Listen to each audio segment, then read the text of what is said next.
Hello class, welcome to another chapter by Professor Choi. Today we're going to be talking about the supply and demand model.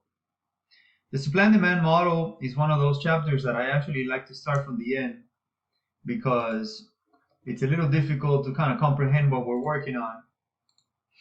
So we're working on basically setting up this graphical model which we call supply and demand. The supply and demand model looks like this. It's a graphical model.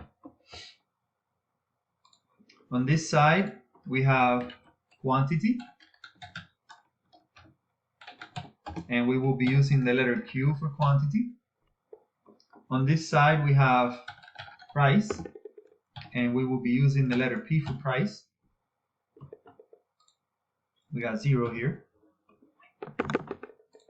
On this side, we have the supply line.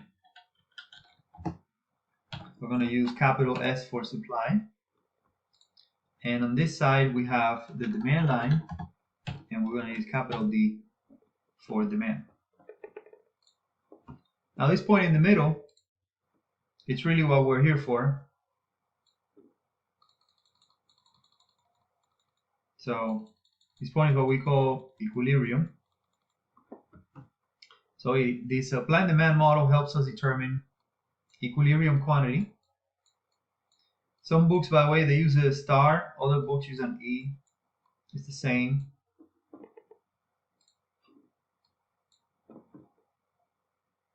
All right, and it helps us find equilibrium price.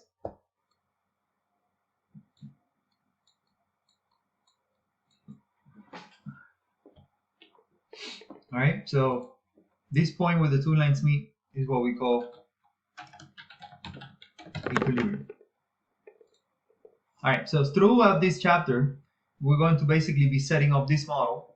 And then by the end of the chapter, we basically play with the model and try to figure out where equilibrium prices and equilibrium quantities go. All right, now a couple of ground rules.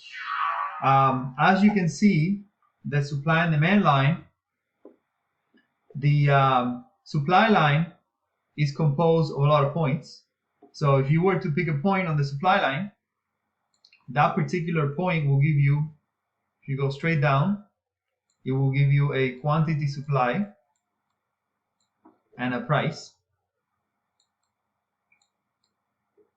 If you were to pick a point on the demand line, say this point here, that particular point will give you another price, and in this case, because it's on the demand line, a quantity demanded.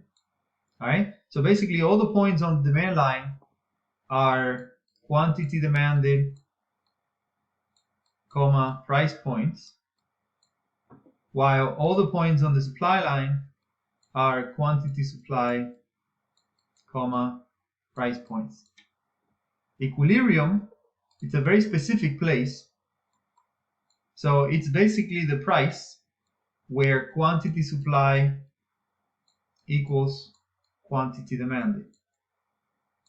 So it's the price level at which the amount produced, quantity supply, and the amount consumed, quantity demanded, match.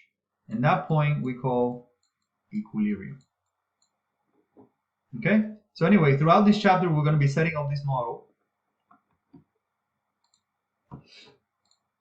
First of all, a few assumptions. This model is assumed to be what we call perfectly competitive. And perfect competition is a market that meets the following conditions. You have many buyers and sellers. All the firms are selling pretty identical products. And you have very few barriers or no barriers of entry. This model assumes that you are in a perfectly competitive market. So these assumptions have to hold true. All right.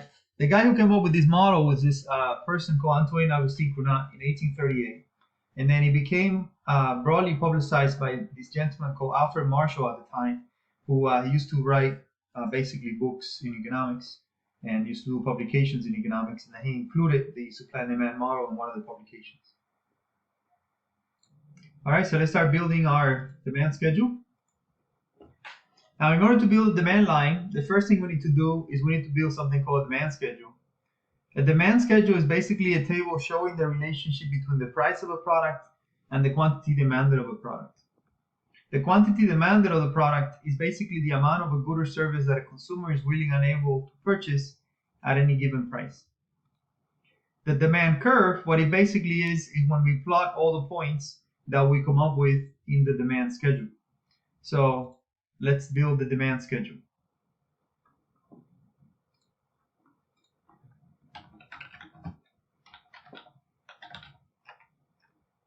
All right, so a demand schedule is basically just a list of prices and quantity, in this case, demanded. Now, according to the law of demand, every time prices go up, the quantity demanded of a product decreases. So if I'm charging, say, 100, there'll be 10 people who want it. If I'm charging less, say 80, then there'll be more people that want it. Let's call it 20. If I charge, say, 70, then even more people will want it. And if I charge, say, 60, then even more people would want the product, because the cheaper the product is, the more people want it. So basically, the cheaper things are, again, assuming everything else stays the same, the quality of the product, nothing else changes. We call that ceteris paribus. Okay? So assuming ceteris paribus, which for us, which means all else equal. In other words, we're not changing the quality of the product, we're not changing the product itself. So assuming it's the same product, when prices go up, when prices increase, the quantity demanded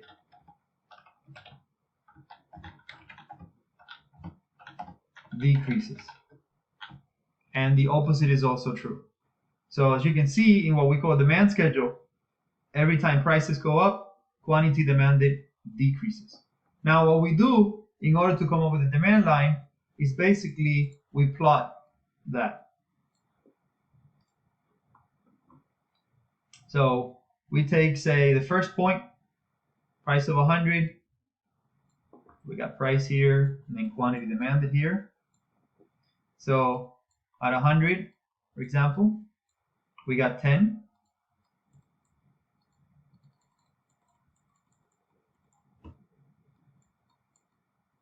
So we plot the first point there. Then at 80, we have 20.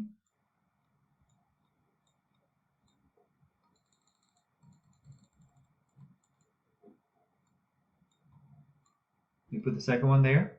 And again, we keep putting all the other points. And then we put them together, and we got our demand line.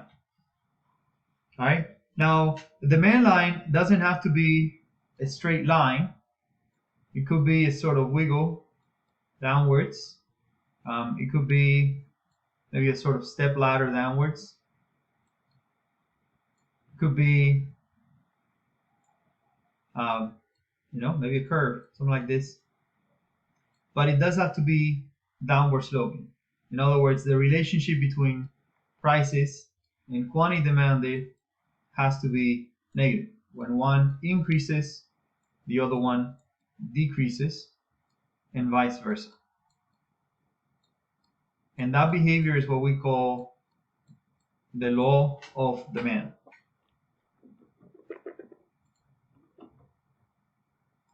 All right, so the law of demand basically says that holding everything else constant, and again, that's everything else means we're holding quality the same, we're holding everything the same, the product is the same.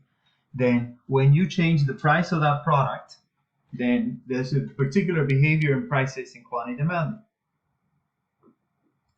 Now, why is it that the law of demand seems to be true? Well, the first thing is what we call the substitution effect. When you change the price of a product, it makes it less or more expensive compared to a similar product.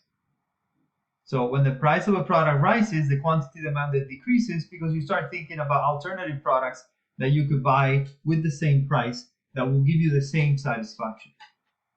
The income effect is another reason why the law of demand seems to be true. What it basically means is when the price of a product decreases, your purchasing power tends to increase. So when the price of a product goes down, you actually have more purchasing power, but when the price of a product goes up, you have less purchasing power. So as the price of a product decreases, you can buy more simply because it is cheaper. And that's what we call the income effect. All right, now there are things outside of prices and quantity demanded that can create a change in your demand line. And that change is what we call a shift. So a shift in demand, a shift is a movement of the entire line right or left. So when the demand line shifts to the right, moves from say D1 to D2, we call that an increase in demand.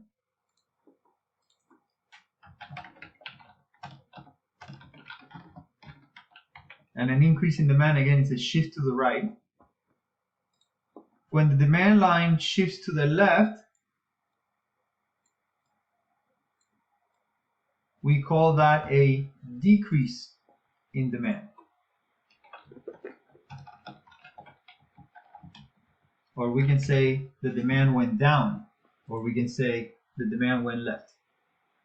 Now, the things that can create a shift are things outside of prices and quantity demanded that we know have an effect on the demand line.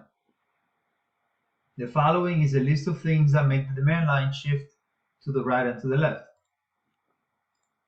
The first thing that always comes to mind is income.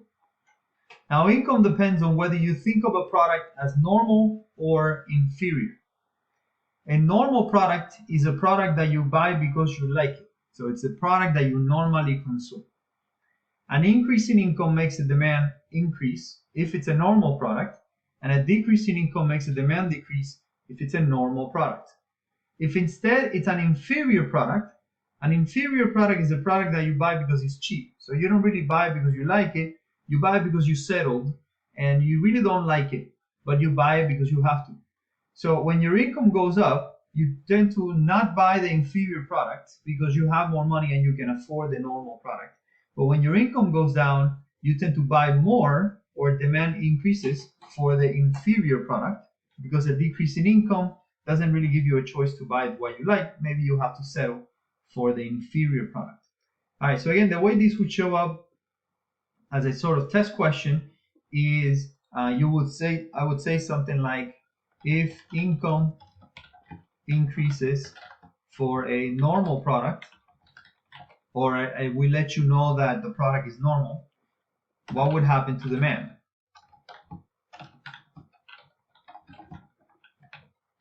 And then the answer is demand will shift to the right. So you would have to draw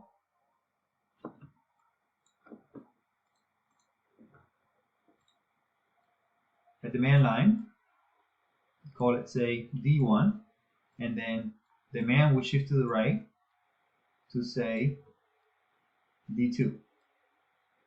All right, now what exactly does a shift mean? So what a shift basically means is that if you were to select, say, this price level, let's call it P1, then because income has gone up, more people will buy that particular product at the same price as before. So we will go from quantity demanded 1 to quantity demanded 2. So as income increases for a normal product at the same price as before, there'll be a higher quantity demanded. So the line shifts to the right. The entire line moves to the right because it would happen for all the points on the line. So all the points on the line will be exhibiting a movement to the right. All right, the next thing on the list is the price of substitutes. Substitutes are two products that you don't mind buying one or the other because they tend to, in your head, they're kind of like the same thing. So if you have an increase in the price of A, then the demand for B tends to increase because A is relatively more expensive, and therefore you buy more B since you don't mind buying one or the other. The opposite is also true. Complements are two things that you have to buy together. A and B, say tuition and books, are complements. If there's an increase in the price of A, then the demand for B tends to decrease because you don't have as much money to buy B. So when there's an increase in the price of A, you spend less money on B. And again, that's the behavior of complements. Again, remember that every time we say demand for B decreases, that is the same thing as saying shift to the left for B. All right. Taste of a good. When there's an increasing taste for a product, demand tends to increase. A decreasing taste for a product, demand tends to decrease. Population or number of buyers. When there's an increase in population, demand tends to increase. Decrease in population, demand tends to decrease. Expectations of the future.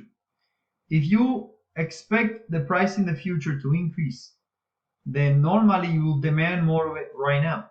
And the reason for that is because you think of it today as being cheaper or being on sale. So if you think the price of a product is going to go up, demand for the product increases right now. Now, if instead you expect the price of the product to go down, then demand for the product decreases right now because you think later it might be cheaper.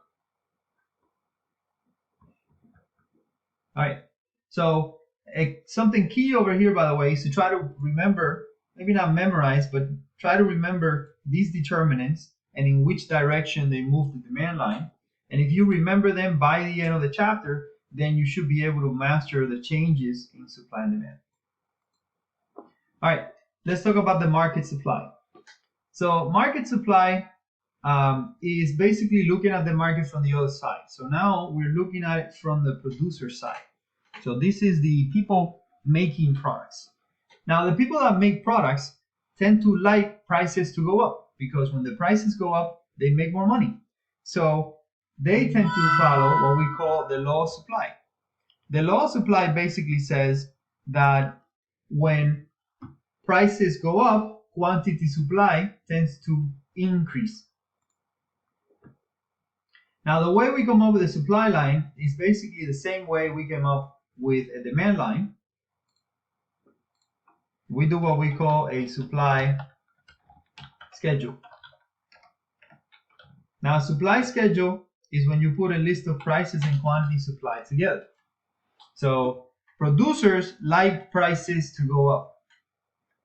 So when prices are high, they produce more units. When prices go down, they produce less units because they don't make as much money with that product. So this is something like a supply schedule. A supply schedule follows the law of supply. The law of supply basically says when prices increase, quantity supply tends to increase. When prices decrease, quantity supply tends to decrease. Because of the law of supply, the relationship between prices and quantity supply is positive or upward sloping. So our supply line looks upward sloping. Now the way we come up with a supply line, remember, is basically the same way we came up with the demand line. What we basically do is we just plot the points. So we start at, say, 20 and 200, which is this point, and then we take the next one, say 40 and 400,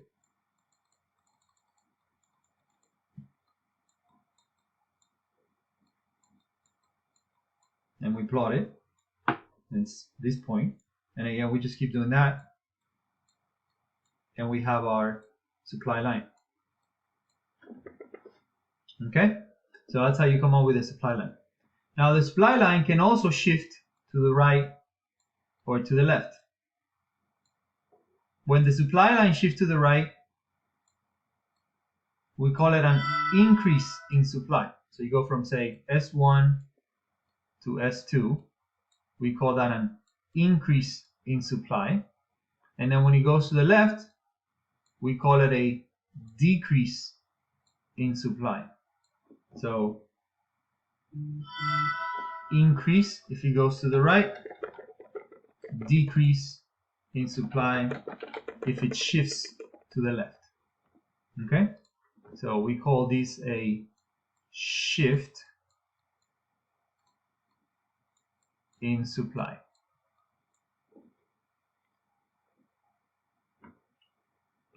All right. So the following is a list of things that make the supply shift to the right or to the left. Now, an example is the price of an input. If you remember from previous chapters in Intro to Economics, there are 4 factors of production in economics: land, labor, capital, and entrepreneurship. So the following is a list of things that make the supply line shift. Cost of production is the most important. As I mentioned a few seconds ago, there are 4 factors of production: land, labor, capital, and entrepreneurship. So when they say inputs, that's what we mean. We mean the factors of production. An increase in the price of an input supply tends to decrease because it becomes more expensive to produce. A decrease in the price of an input makes things cheaper to produce, so supply tends to increase or shift to the right. Productivity is another reason why supply will change. So when there's an increase in productivity, supply tends to increase. When there's a decrease in productivity, supply tends to decrease or shift to the left. So again, the way this would look is, it would say something like, imagine there was an increase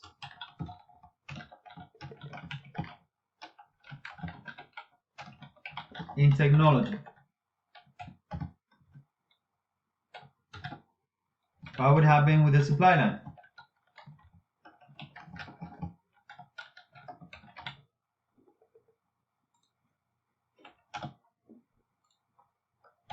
All right, and what would happen is the supply line would shift to the right. So you have to draw your supply and demand, and when there's an increase in technology, the supply line will shift to the right from S1 to S2.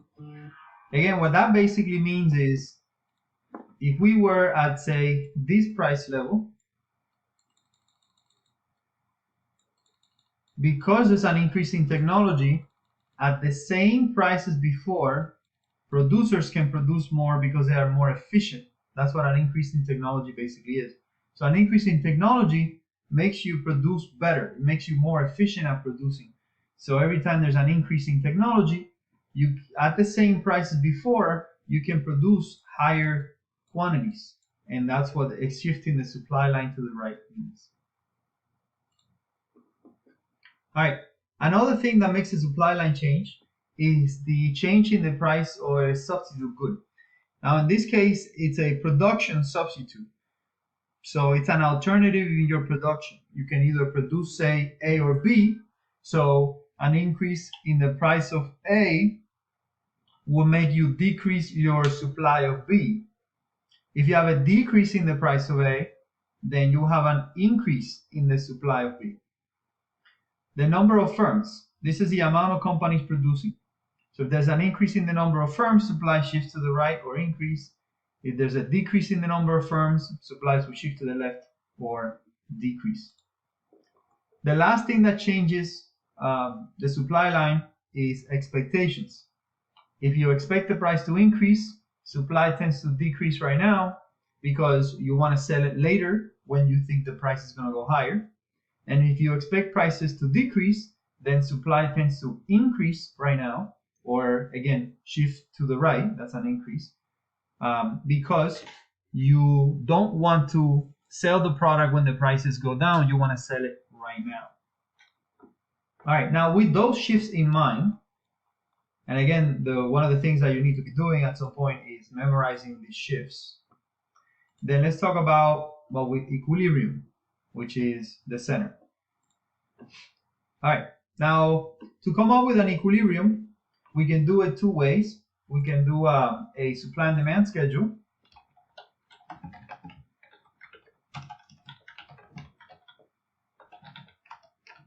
And this is where we have prices, quantity supply, and quantity demanded. So let's come up with a made-up product. Let's call it a Tamtux.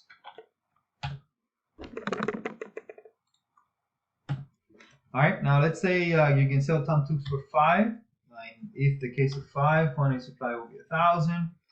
Let's say that quantity demand will be 200. If we get set it up 4, then remember that when prices go down, quantity supply has to go down. So this number will have to go down to 800. This number will have to go up because when prices go down, quantity demanded tends to go up. All right, then at a price of say 3, this will go down to say 600, and this one will go up to say 600. Then at a price of 2, this one will have to keep going down. So let's call it 300 now. And then this one will have to go up. So let's call it 700. And then at a price of 1, this one will have to go down again. So let's call it 100. And this one will have to go up. So let's call it 1,000. All right. So I created, what you see here is I created a supply and demand schedule following the law of supply and the law of demand. Now the way we come up with a supply and demand line after this is just by plotting the points. So we would use prices and quantity supply to plot our supply line.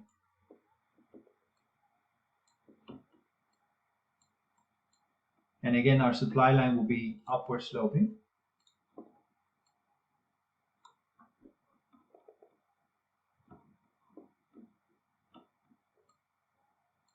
And then we would use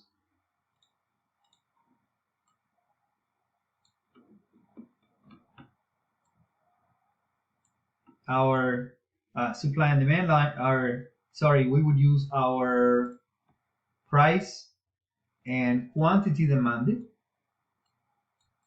to build our demand line. Okay, so we will use those points for price and quantity demanded to build the demand line. We use the points for price and quantity supply to build our supply line. And then this number in the middle, as I said, which is really the important thing, is this equilibrium point, and we'll talk about it in a second.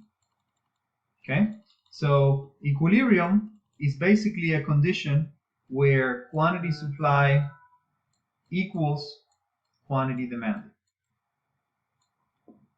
So when quantity supply equals quantity demanded, we have found our equilibrium quantity and our equilibrium price.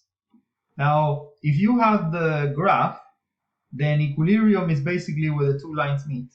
If you have the table, then you need to find this condition where quantity supply equals quantity demanded, and that condition is met here, where quantity supply equals quantity demanded. So if this was the graph for this, the quantity equilibrium will be at 600, and the price will be at 3.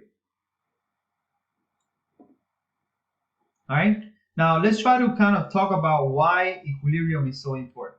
And it's better to usually be off equilibrium so we understand it. Now imagine that instead of following supply and demand and thinking about equilibrium, we decide to stay off equilibrium. So beside, we pick a point here. So imagine that you're a producer and you just decide to produce Tamtux, and you decide, I'm going to charge $5. So you pick a price above equilibrium. Now, if you pick a price above equilibrium, let's say a price of 5, then what's going to happen is you think you're going to be able to sell it at 5. So the amount that you're going to produce is going to be a lot. In this case, 1,000. But then because the price is 5 and it seems to be too high for this particular market, then only 200 people are going to show up to buy it. Because only 200 people show up to buy it, and remember these 200 quantity you can find by going straight down from here, and you can find these quantity supply by going straight down from here. Remember that quantity is being listed on the horizontal here, and it starts at 0 all the way to infinity in this direction. Okay, so if you pick a price of 5, the quantity supply exceeds the quantity demand. So at any price above equilibrium, one of the things that happens is your quantity supply is greater than your quantity demand. As a consequence of that, you have what we call a surplus.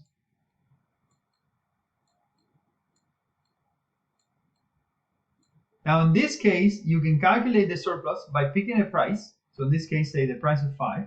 And the surplus is the difference between quantity supply and quantity demanded, which in this case is a surplus of 800 units. So the surplus is the difference between the quantity supply, which is 1,000, and the quantity demanded, which is 200. All right. Now, what happens if you have a surplus? How does that look in, say, a store? Well, a surplus is basically when you have a rack full of stuff and it just doesn't go away. So you keep looking at the rack and stuff is still there, and the stuff is still there, and the stuff is still there. What that normally means is that the price is too high. In order to get rid of it, you basically have to put it on sale. When you put it on sale, prices are basically dropping towards equilibrium. But because prices are dropping to equilibrium, you're going to see the quantity supply and quantity demand that adjust until they become the same. So when prices are too high, people put it on sale, and as a consequence of that, prices adjust towards equilibrium. All right, now what would happen though if you were to pick a price that is too low? So let's say you decided to make Tamtux, and you said, well, I think I can sell it at a price of 1. Now, because you're at a price of 1, notice that you only produce 100. So if you come down here and you look at it, it's only going to be 100. And the quantity demanded, though, because the price is so low, is really high. 1,000 people want the product at a price of 1. Again, that 1,000 you're going to find by going straight down from here and looking at it. Okay? So if you pick a price that is too low, the opposite of a surplus is going to happen. Instead, you're going to see that the quantity demanded, in other words, the amount of people looking for it, in this case 1,000, is going to exceed the amount of quantity supply, which is basically the amount that you wanted to produce. So because the quantity demanded is greater than the quantity supply, and that happens pretty much at every time below equilibrium, notice that quantity demanded is greater than quantity supply. And notice that above equilibrium, quantity supply is greater than quantity demanded. So below equilibrium, you're going to have a condition of a shortage.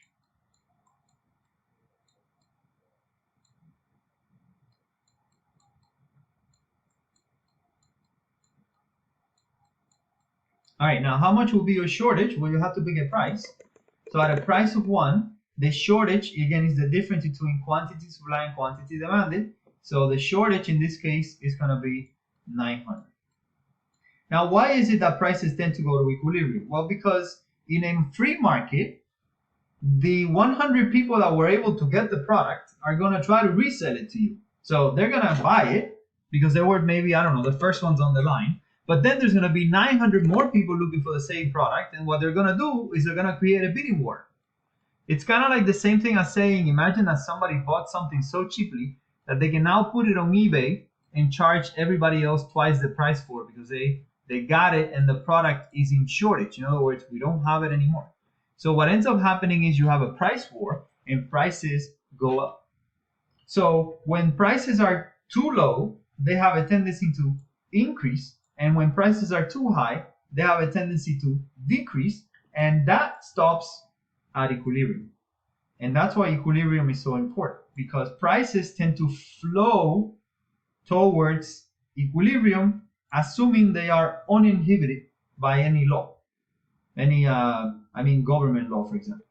Okay, so equilibrium is what we end up at if the market is allowed to free float its prices. All right, now with that in mind, let's take a look at some examples of what to use supply and demand for.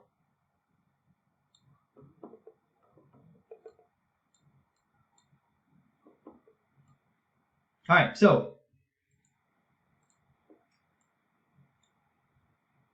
this video is being produced in the middle of the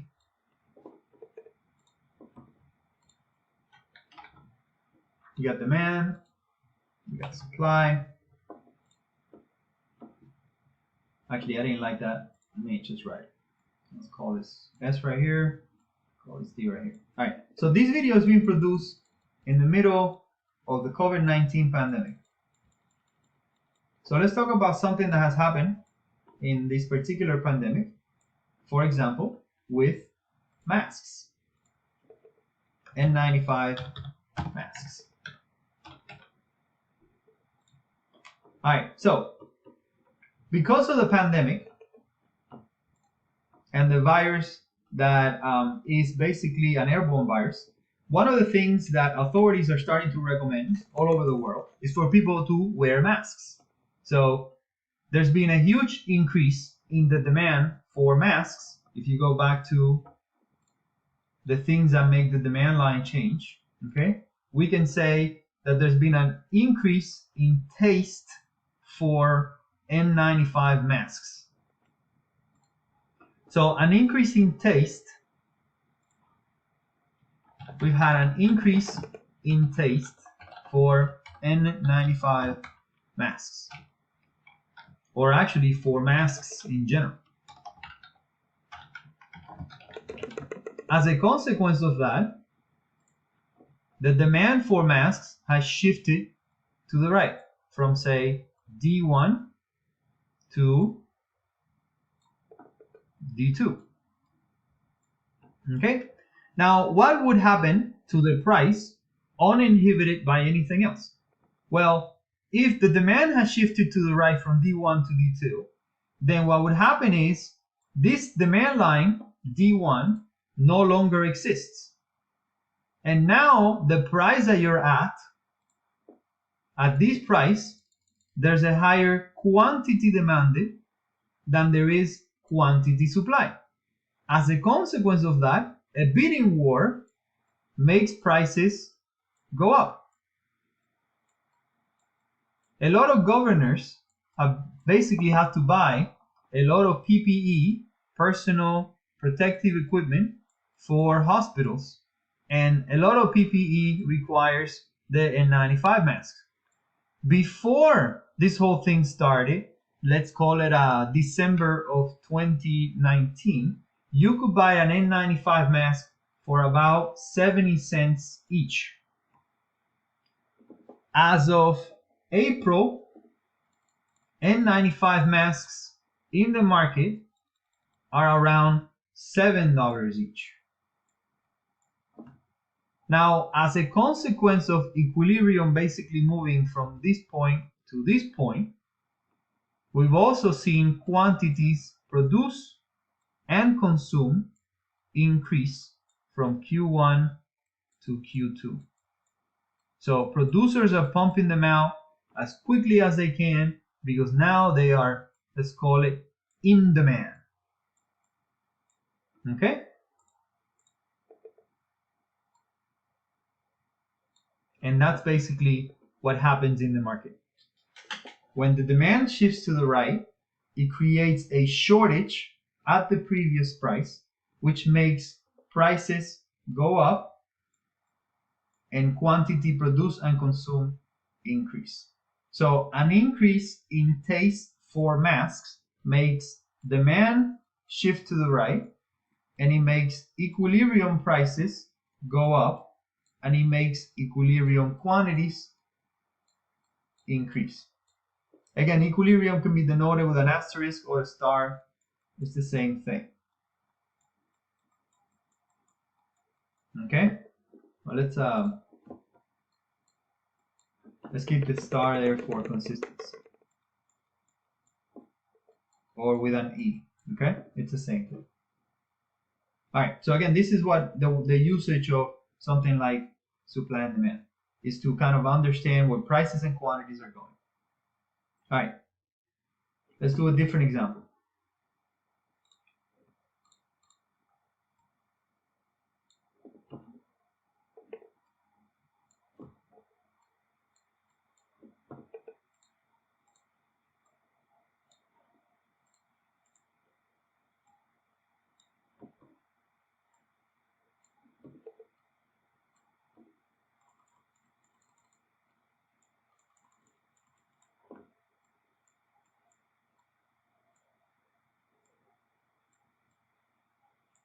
Okay, so let's come up with another example. Let's say that there is an increase in technology for the production of electric cars, and this is the market for electric cars. All right, now there's an increase in technology for the production of electric cars. An increase in technology, it's going to make the supply line shift to the right.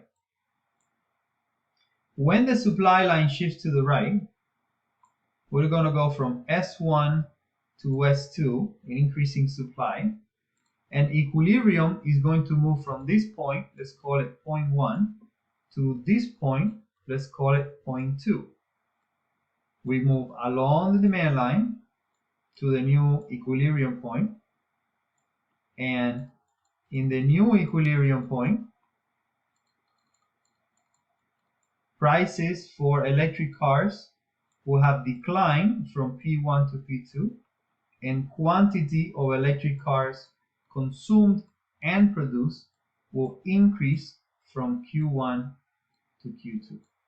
So an increase in supply due to an increase in technology makes prices of the product go down and quantity of the product produced and consumed increase.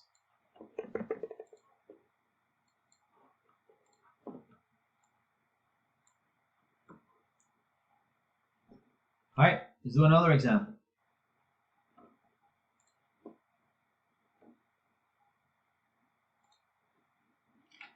Let's say that we have an increase in the price of Pepsi Cola, and we want to know what will happen in the Coca-Cola market.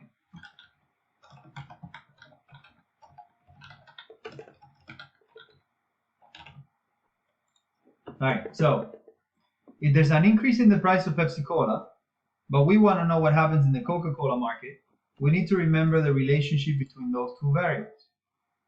In this case, Coca-Cola and Pepsi Cola are substitutes, and they are demand substitutes, so they change the demand line. We got our supply, we got our demand, we got our price, we got our quantity. Okay, now this particular market is the Coca-Cola market.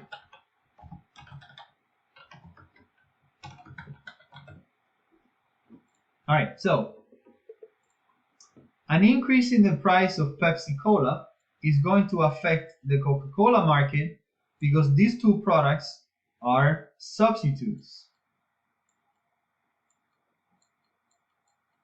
In other words, most people who buy soda don't really mind too much between Coca-Cola and Pepsi Cola. Now, they definitely have one of them that is kind of like their favorite, okay? But most people will, if you come up to them and say, hey, I don't have Pepsi, but I got Coke, would you drink it? Then you'll be like, yeah, sure. All right? So that's what a substitute basically is. Now, if there's an increase in the price of Pepsi Cola, what would happen in the Coca-Cola market is that there will be an increase in demand for Coca-Cola. So demand will shift to the right. And again, this is on the list of things that make the line shift to the right and to the left. In this case, we're talking about substitutes, Coca-Cola and Pepsi Cola. All right, so demand for Coca-Cola will shift to the right. As the demand for Coca-Cola shifts to the right, it changes equilibrium. We go from D1 to D2, and then equilibrium used to be here. Let's call it at point 1. So we were at price 1, quantity 1. And then when the demand shifts to the right, we move up here, and we're now at price 2, quantity 2.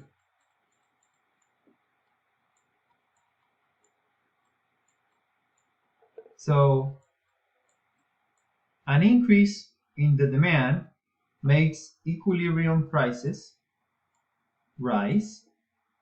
So the price of Coca-Cola will go up, and the quantity produced and consumed of Coca-Cola will also increase. Again, this is assuming you're in an uninhibited market. In other words, the government doesn't change prices, nothing else. Okay, nothing is stopping that price from moving to where it's supposed to go. All right, believe it or not, that concludes our supply and demand model. This slide right here is explaining something that we already covered, and so is this one right here.